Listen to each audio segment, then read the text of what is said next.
Okay, welcome back. So I'm coming in a little bit hot here. Audio's good, hopefully. So let's continue on with this. Now this is a website. It's situationalawareness.ai, but I find it's pretty difficult to. And there's a dash, so it's situational-awareness.ai. I find it's pretty hard to read online because it's hard to keep track of your place. So one thing I'm trying that hopefully will help is I downloaded the full series as a PDF. You can see there's a link here for that.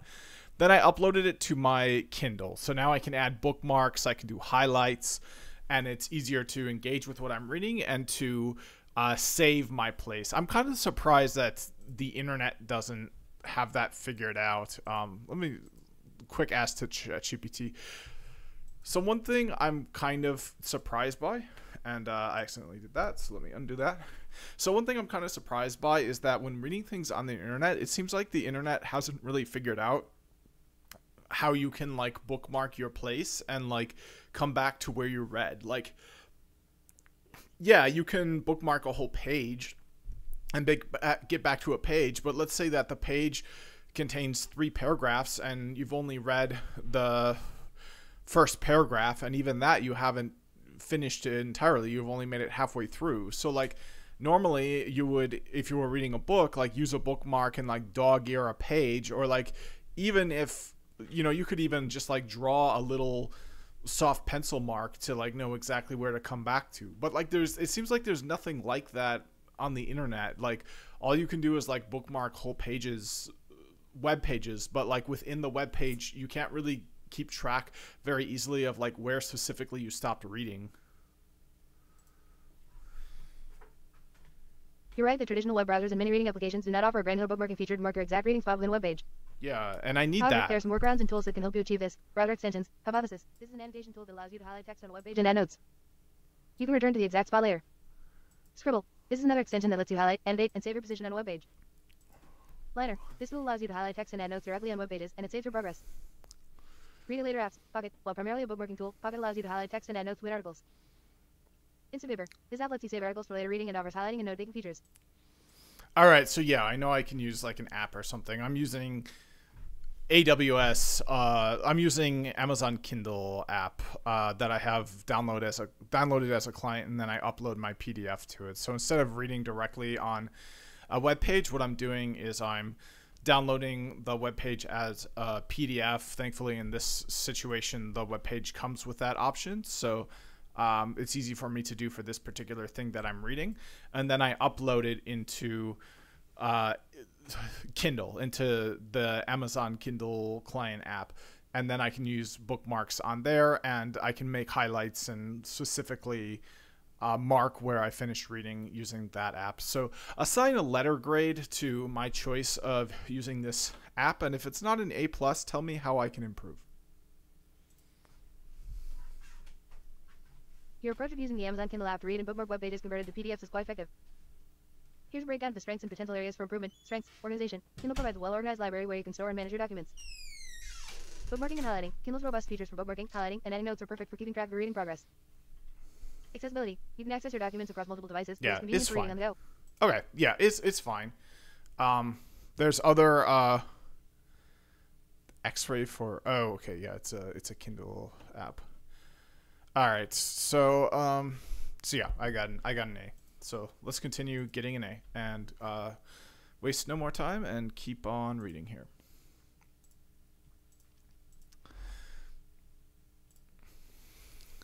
All right, so in this piece, I'll separate out 2 kinds of algorithmic progress.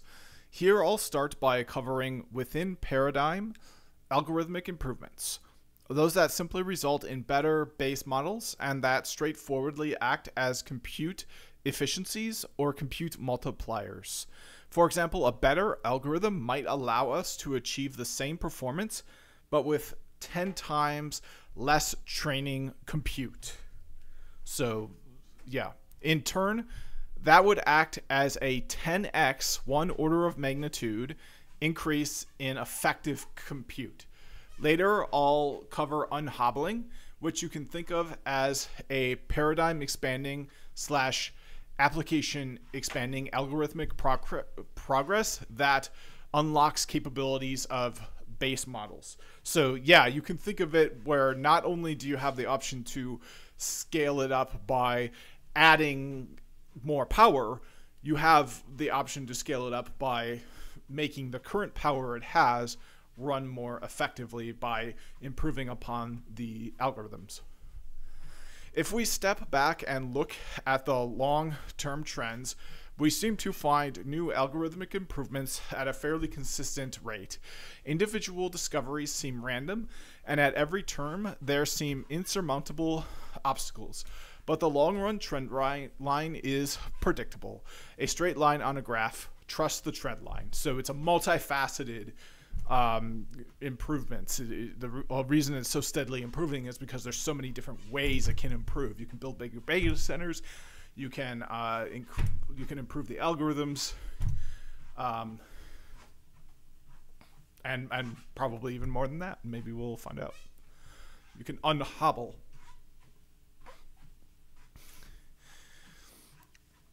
We have the best data for ImageNet, where algorithmic research has been mostly public, and we have data stretching back a decade, for which we have consistently improved compute efficiency by roughly 1/2 OOMs per year across a 9-year period between 2012 and 2021. And I'm sorry, I have to do this. Especially since he's a frickin' valedictorian of Ivy League school. This squiggly mark means roughly, right? Like you're using that squiggly mark character to mean approximately or roughly, right? So you're redundant, bro. You're redundant. I'm sorry. I'm just kind of good. I feel like that's the sort of thing that might actually bug him a little bit. You used a redundancy there, perhaps unintentionally. So you could either, by roughly 0.5, either leave this mark or, well, I mean, I guess it makes sense. By roughly an approximation of 0.5 OOMs per year. Okay, no, he's smarter than me. I concede that. Across the 9-year period between 2012 and 2021. Okay, so so now we have the compute on all of these graphs, and that's measured in flops. So we have a logarithmic scale by orders of magnitude. And then we have the accuracy. So 63.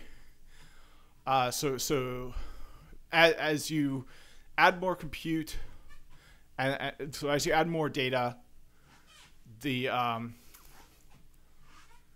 rate of achieving that amount of accuracy.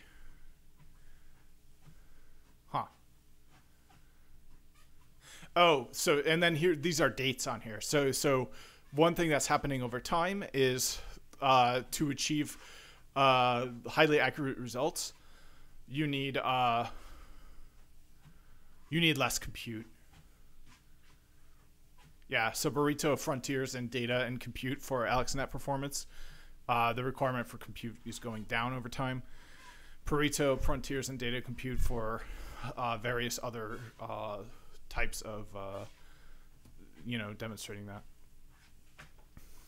So these are Pareto frontiers for training models, various types of training models to achieve performance of well-known models over time. So, yeah. So no matter what it is in AI, pretty much it's improving a lot over time. Various training models are improving. It's not just one is becoming better through some means and the rest are failing to catch up. All of AI pretty much is exceeding at unimaginable rates, really not seen before in any other sort of advancement. Again, I brought this up before. If you think of what a computer looked like in the 90s versus the computer you have today in your pocket, a phone, this speed up is happening faster than that. So we'll end up with something as uh, groundbreaking as, VR headsets and smartphones in people's pockets, connected to cell towers in every, square inch of the globe, pretty much. When it was something that big of a shift regarding AI soon, and ChatGPT is already kind of there because it's a reliable. It works better than any other application of its sort worked before, and this is the worst it'll ever be. That's a huge deal. That means 4 years later, we can achieve the same level of performance for 100 times less compute and concomitantly higher performance for the same compute. Concomitantly, that's a new one for me. Let's see how to pronounce it. Oh, well, it's naturally accompanying or associated. Yeah, I could tell that from how it was used there. I could defer what that means.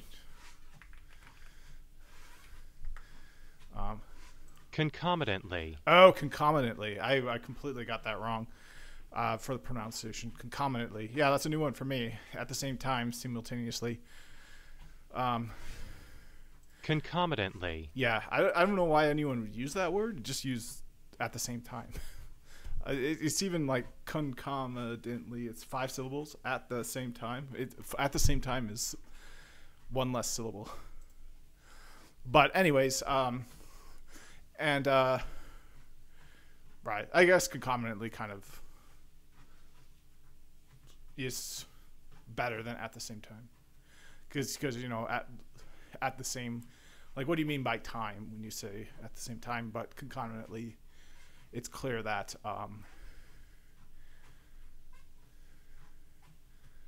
yeah, so we can achieve the same level of performance for 100 times less compute, and we can run things at the same time. Much higher performance for the same compute. Unfortunately, since wouldn't the word be concurrently? Here, let me say, so analyze the use of the word concomitantly in this writing.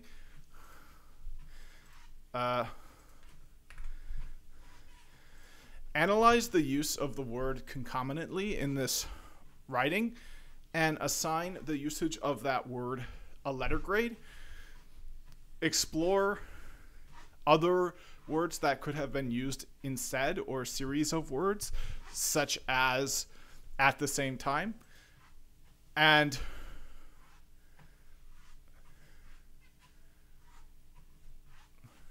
yeah.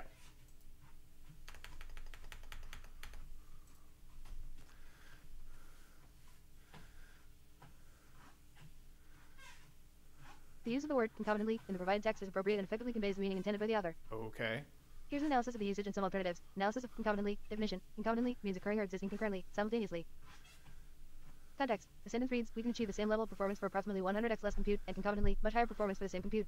Effectiveness. The use of concomitantly emphasizes that both phenomena, achieving the same performance with less compute and achieving higher performance with the same compute, are happening at the same time. Yeah.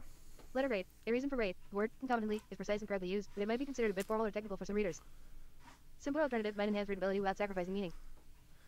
Alternatives to concomitantly at the same time. We can achieve the same level of performance for approximately 100x less compute, and at the same time, much higher performance for the same compute. But are there We can achieve the any same level of performance for approximately 100x less compute, and simultaneously, much higher They're performance direct. for the same compute. Concurrently. Okay, so they're direct synonyms. So, like, tell me more about the whole concept of direct synonyms. Like, are there any languages that don't have any direct synonyms? Like, why would you even need a direct synonym? It's like synonym. It seems like it's just like an unnecessary redundancy in the language. I guess maybe so that like you can make different sounds when you say the same meanings, but so I guess I would understand why you'd want it for that, but like is that the reason? The only reason? Direct synonyms are words that have the same or very similar meanings and can be used interchangeably in many contexts. Yeah. Which I The concept of guess synonyms exists in most languages, and they serve several important functions. Functions Yeah. of synonyms: nuance and precision, contextual appropriateness. Different synonyms may carry slightly different connotations or levels of formality. For example, child and kid are synonyms, but child is more formal. Formality, yeah.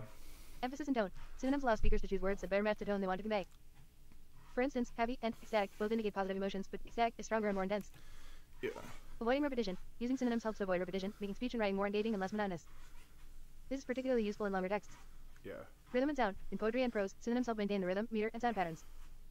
This can enhance the aesthetic quality of the language. Stylistic variety. Synonyms contribute to the richness and flexibility of language, allowing speakers and writers to express themselves more creatively and effectively. Synonyms in different languages. Richness of language. Most languages have synonyms to some extent. Some languages, such as English, have a particularly rich set of synonyms due to their history of borrowing from many other languages. Cultural and linguistic influences. The presence and variety of synonyms can reflect cultural and historical influences. For example, English has many synonyms due to its history of borrowing from Latin, French, and other languages. Languages without direct synonyms. It is uncommon for a language to have no direct synonyms at all. However, some languages may have fewer synonyms due to smaller vocabularies or less historical borrowing. In some cases, languages with more rigid structure or specific cultural context might have fewer synonyms for certain concepts. Reasons for direct synonyms. Historical borrowing and evolution. Languages evolve over time and often borrow words from other languages. This can lead to the creation of synonyms. Dialects and variations. Different regions or social groups might develop their own terms for the same concept, leading to a set of synonyms. Okay, I'm satisfied. Let's keep going. Unfortunately, since labs don't publish internal data on this, it's harder to measure algorithmic progress for frontier LLMs over the last 4 years. Epoch AI has new work replicating their results on ImageNet for language modeling that estimate a similar 0.5 OOMs per year of algorithmic efficiency trend in LLMs from 2012 to 2023. This has wider error bars, though, and doesn't capture some more recent gains, since the leading labs have stopped publishing their algorithmic efficiencies. All right, so efficiency doubles roughly every 8 months. So in the year, yeah. So it's not just it's kind of like the Moore's law, where like you get twice as many capacitors at half the cost. This is the half the cost thing. It's like, not only is it getting better, it's requiring less resources to operate at a higher level. All right, so there's a footnote up here, figure 13. We can measure algorithmic progress. How much less compute is needed in 2021 compared to 2012 to train a model with the same performance? We see a trend of around half order of magnitude per year of improvement of algorithmic efficiency. And there's the source. So figure 14, estimates by Epoch AI of algorithmic efficiencies in language modeling. Their estimates suggest we've made around 4 orders of magnitude of efficiency gains in 8 years. Number 12, though these are inference efficiencies rather than necessarily training efficiencies, and to some extent will reflect inference-specific optimizations. A, they suggest enormous amounts of algorithmic progress is possible and happening in general, and B, it's often the case that an algorithmic improvement is both a training efficiency gain and an inference efficiency, for example, by reducing the number of parameters necessary. 13, GPT-3, $60 per 1 million tokens. GPT-4, $30 per 1 million tokens, and $60 per 1 million output tokens. So we can see, just like Moore's law, they're also getting cheaper over time. So more directly looking at the last 4 years, GPT-2 to GPT-3 was basically a simple scale-up according to the paper. But there have been many publicly known and publicly inferable gains since GPT-3. We can infer gains from API costs. GPT-4, on release, cost about the same as GPT-3 when it was released, despite the absolutely enormous performance increase. If we do a naive and oversimplified back of the envelope estimate based on scaling laws. This suggests that perhaps roughly half the effective compute increase from GPT-3 to GPT-4 came from algorithmic improvements. Yeah, so you can imagine, you know, yeah, so multifaceted reasons why this is continuing to increase so rapidly. Since the GPT-4 release a year ago, OpenAI prices for GPT-4 level models have fallen another 6 times to 4 times input/output with the release of GPT-4o, which is the one I use on this channel right now. Yeah. I have been thinking about switching to Perplexity, though. Chinchilla scaling laws say that one should scale parameter count and data equally. That is, parameter count grows half the OOMs of the OOMs that effective training compute grows. At the same time, parameter count is intuitively roughly proportional to inference costs. All else equal, constant inference costs thus implies that half of the OOMs of effective compute growth were canceled out by algorithmic win. That said, to be clear, this is a very naive calculation, just meant for a rough illustration that is wrong in various ways. There may be inference-specific optimizations that don't translate into training efficiency. There may be training efficiencies that don't reduce parameter count and thus don't translate into inference efficiency, and so on.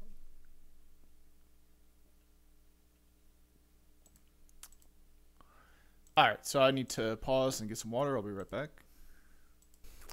All right, I'm back. So yeah, that matters a lot that this is a multifaceted increase in how this AI is improving, because imagine a world where NVIDIA just shuts down for whatever reason. Well, you still have algorithmic improvements that are continuing to make AI better. So it's like, you know, there's redundancy in the improvements. If something has a bad year, something else might make up the difference. So Gemini 1.5 Flash, recently released, offers between GPT 7.5 level and GPT 4 level performance, while costing 85x input and 57x output less than the original GPT-4. Extraordinary gains. Yeah, and you know, there's going to be a point where it's so good, you know, having the cheap version is all you would really want. And if the cheap version can be really, really, really cheap, you know, so chinchilla scaling laws give a 3-time plus 0.5 orders of magnitudes increase efficiency gain. And chinchilla scaling laws are new to me. I think wonder if it has to do with the dog, chinchilla dog. Does it have to do with that? Or is that the name of the person who developed that? Oh, I think it does have to do with the dog. Today we're going to be taking a look. Today we're going to be taking a look at a new paper from Deep. Today we're going to be taking a look at a new paper from DeepMind. Even though this paper was kind of stealthily released over the last week, it has some very interesting implications for training large language models, and also gives a new state-of-the-art model that outperforms models like GPT-3 and Gopher. That model is called Chinchilla. This is 5 Minute Friday on the chinchilla scaling laws. See, a lot of this stuff is like so new, it doesn't even... Yeah.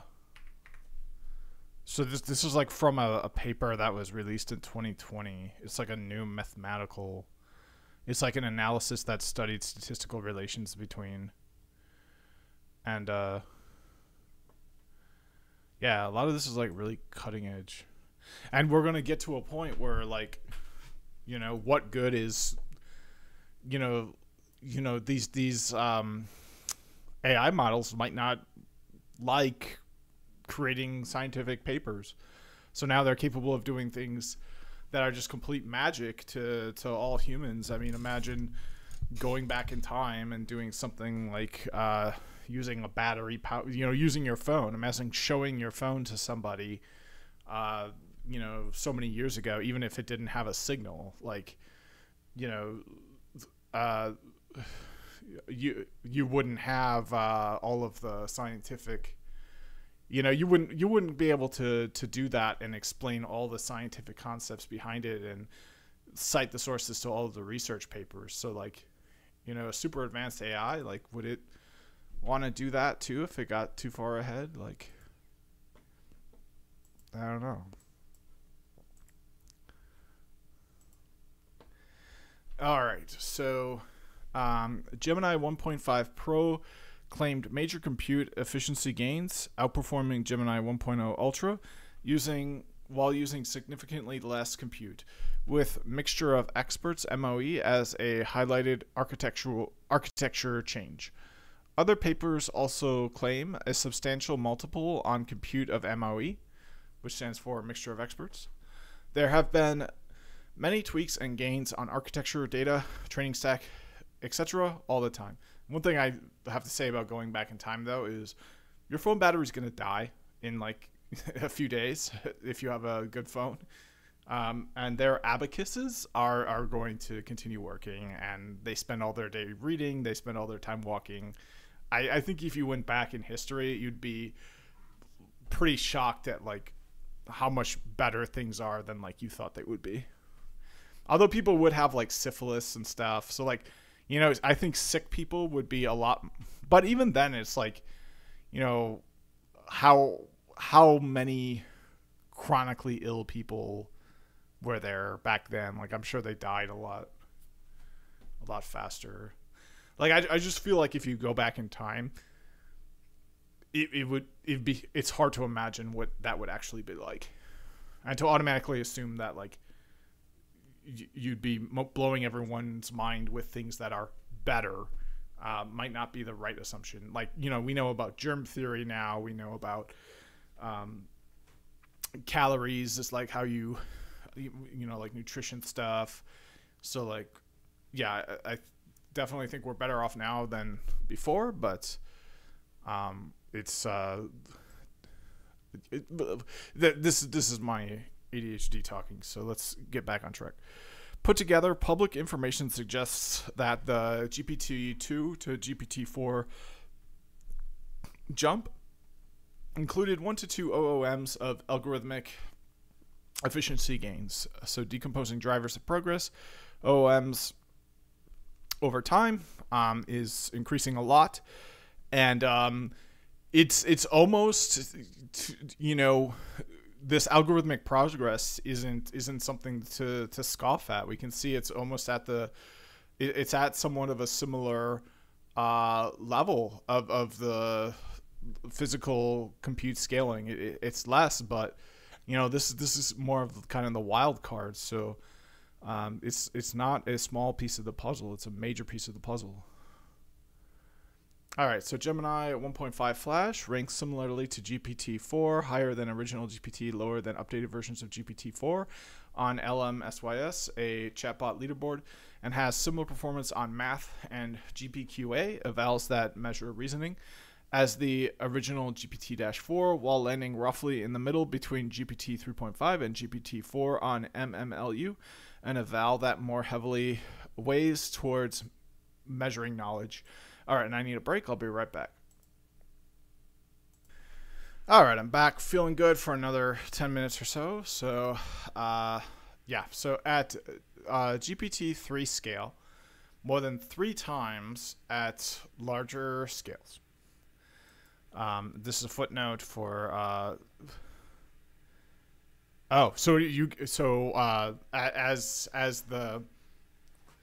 so it gets even more efficient at things as things scale up. For example, this paper contains a comparison of a GPT-3 style vanilla transformer to various simple changes to architecture and training recipe published over the years. RMS norms instead of layer norm, different positional embeddings, swaglu activation, Atom W optimizer instead of Atom, etc. What they call transformer XX, implying a 6x gain, at least at small scale. If we take the trend of 0.5 OOMs per year and 4 years between GPT-2 and GPT-4 release, that would be 2 OOMs. However, since GPT-2 to GPT-3 was a simple scale-up after big gains from, for example, transformers, and OpenAI claims GPT-4 pre-training finished in 2022, which could mean we're looking at closer to 2 years worth of algorithmic progress that we should be counting here. 1 OOM of algorithmic efficiency seems like a conservative lower bound. All right, so yeah, read that. Decomposing progress, compute, and algorithmic efficiencies. So it's a multifaceted reason why this is accelerating so fast. Over the 4 years following GPT-4, we should expect the trend to continue. On average, about half of an order of magnitude per year of compute efficiency. For example, 2 orders of magnitude of gains compared to GPT-4 by 2027. While compute efficiencies will become harder to find as we pick the low-hanging fruit, AI lab investments in money and talent to find new algorithmic improvements are growing rapidly. The publicly inferable inference cost efficiencies, at least, don't seem to have slowed down at all. In the high end, we could see more fundamental transformer-like breakthroughs with even bigger games. And think about the incentive to work on this too for you know, the best and brightest in the world. It's like, you know, it's kind of like the .com boom, you know. It's like this is going to attract a lot of people. So that attraction of new people, new talent, new interest is going to increase the speed up as well. So put together, this suggests we should expect something like 1 to 3 orders of magnitude of algorithmic efficiency gains compared to GPT-4 by the end of 2027. Maybe with a best guess of around 2 orders of magnitude. So by 2027, GPT-4 should be 2 orders of magnitude, or whatever we have should be about 2 orders of magnitude better than what we have now. So let's say we have a ball that is that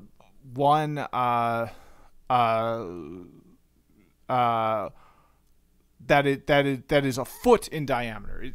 Let's say we have let's use centimeters. Sorry, I'm using centimeters. So, how many centimeters roughly is in a foot? How many centimeters roughly is in a foot?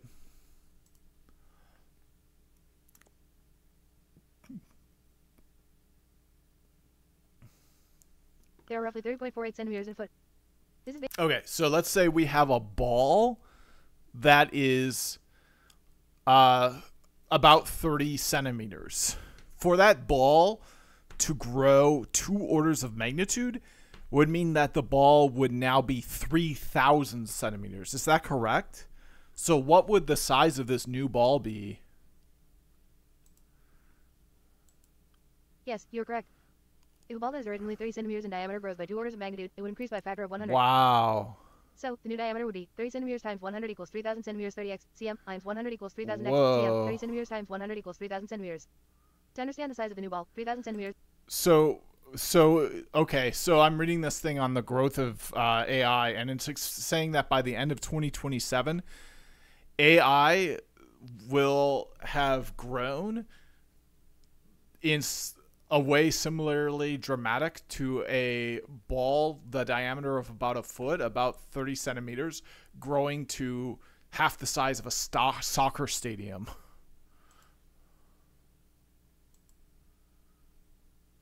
The comparison you're reading about uses a dramatic visual analogy to illustrate the projected growth of AI by 2027. Let's break down this analogy to understand the magnitude of this growth. Yeah, so what we have now, ChatGPT, if we think of that as being a ball about 1 foot in diameter, so kind of a little bit smaller than a basketball, maybe like a women's size basketball. How large in diameter is a women's size basketball? Yeah, so about a women's size basketball, maybe a little bit bigger than that.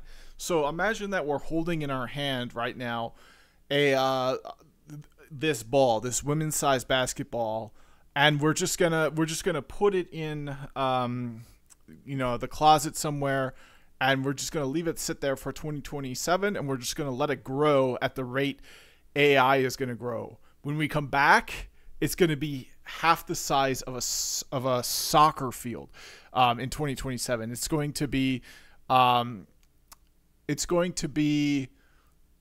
the size of a building, like the height of a typical 10-story building is about 30 meters. So yeah, this will be it's centimeters. So this will be 30 meters. Yeah. So it'll be the size of a 10-story building in height, and it'll be the width of half a soccer field. Let's look at a soccer field here. And soccer fields are the big one. They're bigger than football fields. They're bigger than basketball courts. So it's our ball is gonna sit here. It's gonna extend out to there, and it's going to be probably higher than this.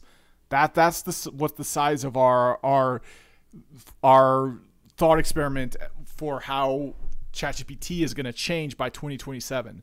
By 2027, this soccer ball here, if this represents ChatGPT now in 2024, by 2027, this soccer ball is going to grow to be higher than this and to be as wide as half the field. Like think about that. Think about what that's going to mean for the world. I mean, what would that mean for playing soccer? You couldn't play it anymore. You couldn't kick the ball around. You'd get crushed under the ball and die. So you can't play soccer with that kind of ball anymore. So similarly, we won't be doing anything similar. The things we'll be doing with this AI will look nothing like what we're doing with it now. It'll just be so completely different. Wow, that's crazy.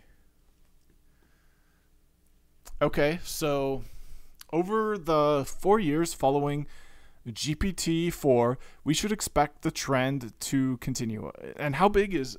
No, I think a soccer ball... How big is a soccer ball? That's probably... Yeah, a soccer ball is probably 30, isn't it?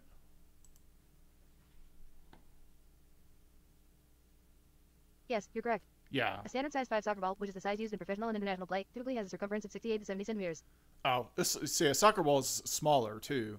Like a soccer ball is only 20. This would be 30. But yeah, like it doesn't matter. The order of magnitude is so different. It doesn't really matter. But like, yeah, it's going to go from being a soccer ball you would kick around a soccer field to being a soccer ball so large that if you place it in the middle of the soccer field, it will nearly cover the whole field except for, some at the edges. Like if you place it, it will take up an entire half of the field if you place it properly, and it'll be taller. It'll be as tall as a 10-story building. My Lord.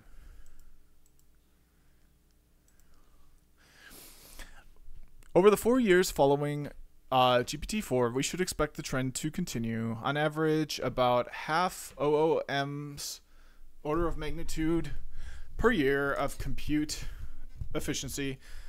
So okay, I read that all. Put together, this suggests we should expect something. Yeah. So by 2027, we won't be able to play soccer with the ball anymore because it'll be so big it won't even fit in the stadium. The data wall. There is a potentially important source of variance for all of this. We're running out of internet data. Yeah, exactly. That could mean that very soon the naive approach to pre-training larger data models on more scraped data could start hitting serious bottlenecks. Frontier models are already trained on much of the internet. Llama 3, for example, was trained on over 15 trillion tokens. Common Crawl, a dump of much of the internet used for LLM training, is bigger than 100 trillion tokens raw, although most of that is spam and duplication. For example, a relatively simple deduplication leads to only 30 trillion tokens. Applying Llama 3 would already be using basically all the data. Moreover, for more specific domains like code, there are many fewer tokens still. For example, public GitHub repos are estimated to be in low trillions of tokens. Yeah. We're running out of data. You can go somewhat further by repeating data, but academic work on this suggests that repetition only gets you so far, finding that after 16 epochs, a 16-fold repetition returns diminish extremely fast to nil. At some point, even with more effective compute, making your models better can become much tougher because of the data constraint. This isn't to be understated. We've been riding the scaling curves, riding the wave of the language modeling pre-training paradigm. And without something new here, this paradigm will, at least naively, run out. Despite the massive investments, will plateau. All of the labs are rumored to be making massive research bets on new algorithmic improvements or approaches to get around this. Researchers are purportedly trying many strategies from synthetic data to self-play and RL approaches. Industry insiders seem to be very bullish. Dario Amodei, CEO of Anthropic, recently said on a podcast, "If you look at it very naively, we're not that far from running out of data. My guess is that this will not be a blocker. There's just many different ways to do it. Of course, any research results on this are proprietary and not being published these days." In addition to insider bullishness, I think there's a strong intuitive case for why it should be possible to find ways to train models with much better sample efficiency, algorithmic improvements that let them learn more from limited data. Consider how you or I would learn from a really dense math book. What a modern LLM does during training is essentially very, very quickly skim the textbook, the words just flying by, not spending much brain power on it. Rather, when you or I read the math book, we read a couple pages slowly, then have an internal monologue about the material in our heads and talk about it with a few study buddies, read another page or two, then try some practice problems, fail, try them again in a different way, and get some feedback on those problems. Try again until we get a problem right, and so on until eventually the material clicks. You or I also wouldn't learn much at all from a pass through a dense math textbook if all we could do was breeze through it with like LLMs. That's a really good point. And just rereading the same textbook over and over again might result in memorization, not understanding. I take it that's how many word cells pass math classes. All right, so at the very least, given over a decade of consistent algorithmic improvements, the burden of proof would be on those who suggest it will all suddenly come to a halt. The economic returns to a 3x compute efficiency will be measured in the tens of billions or more given cluster costs, very roughly something like 10x gain. So they're kind of disambiguated if I read the footnotes separate from where they're referenced, but so I might just skip footnotes going forward. That was a really good point, though, that, you know, what are the models doing to train? You know, they're building this table of weights, but like,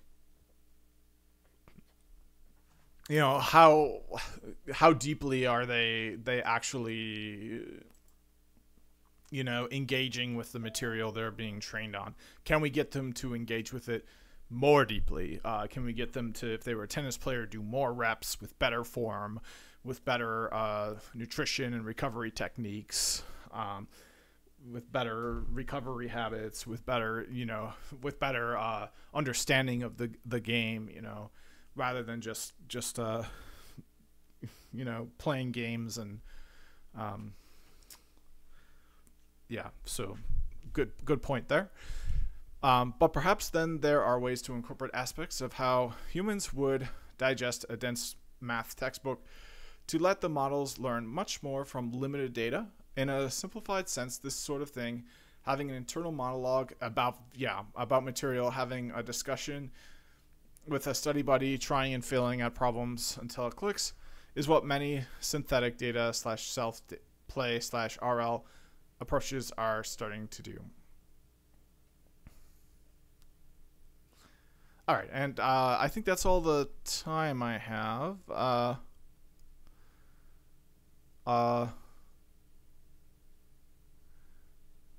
Yeah, so one other way of thinking about it I find interesting, there is a missing middle between pre-training and in-context learning. In-context learning is incredible and competitive with human sample efficiency. For example, the Gemini 1.5 Pro paper discusses giving the model instructional materials, a textbook, a dictionary on Calamang, a language spoken by fewer than 200 people and basically not present on the internet, in context, and the model learns to translate from English to Calamang at human level. In context, the model is able to learn from the textbook as well as a human could, and much better than it would learn just from chunking that one textbook into pre-training. When a human learns from a textbook, they're able to distill their short-term memory / learnings into long-term memory / long-term skills with practice. However, we don't have an equivalent way to distill in-context learning back to the weights. Synthetic data / self-play / RL, etc. are trying to fix that.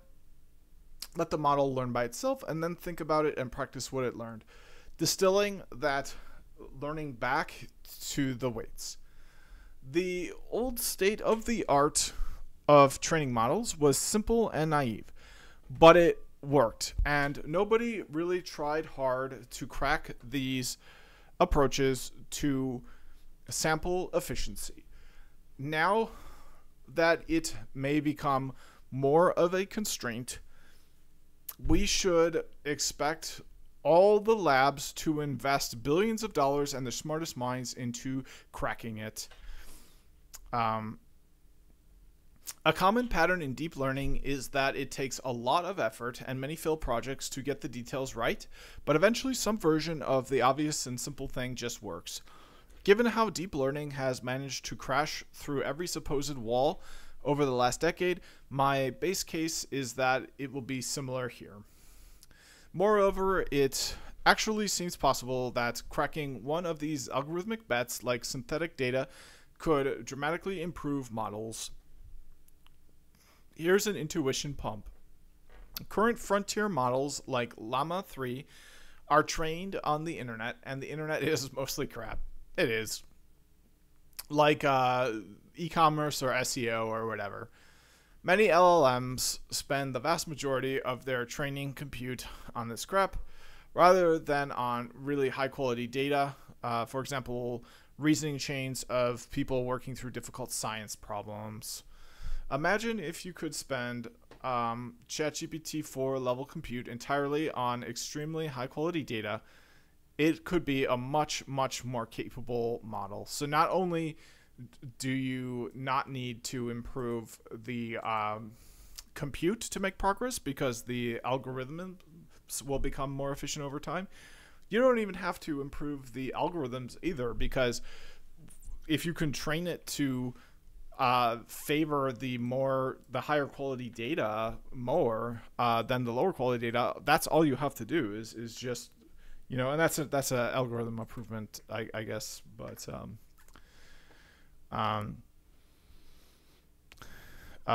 so let me ask. Okay, so give me. Oh, yeah. So give me a place where I can go to learn about reasoning chains. So give me a place that I can go to become a lot smarter as a person, where I can just like learn reasoning chains really quickly. Like Khan Academy is probably good for that. Improving your reasoning skills and becoming smarter as a person is a commendable goal. Coursera, yeah. While there isn't a single place where you can learn reasoning chains All right. really quickly, Okay, fair enough. All right, so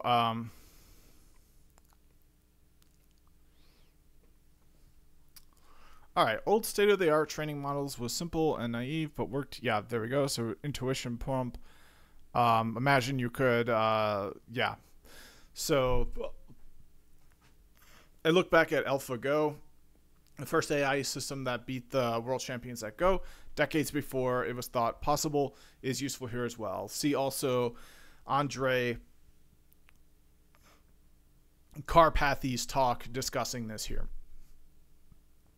And the links are broken since this is a PDF. In step 1, AlphaGo was trained by intimidation learning on expert human Go games. This gave it a foundation. In step 2, AlphaGo played millions of games against itself. This let it become superhuman at Go. Remember the famous move 37 in the game against Lee Sedol? An extremely unusual but brilliant move a human would never have played, because it figured out the fundamental insight that there's no extra reward you get by winning with extra points, and you only need 1 point to win. So it made a move that looked like it was a bad move, but in fact it set it baited Lee Sedol in to playing in a way that made it look like he was winning, but ended up with him losing by 1 point. All right, so I'm going to stop there. So thanks for watching, and see you in the next one.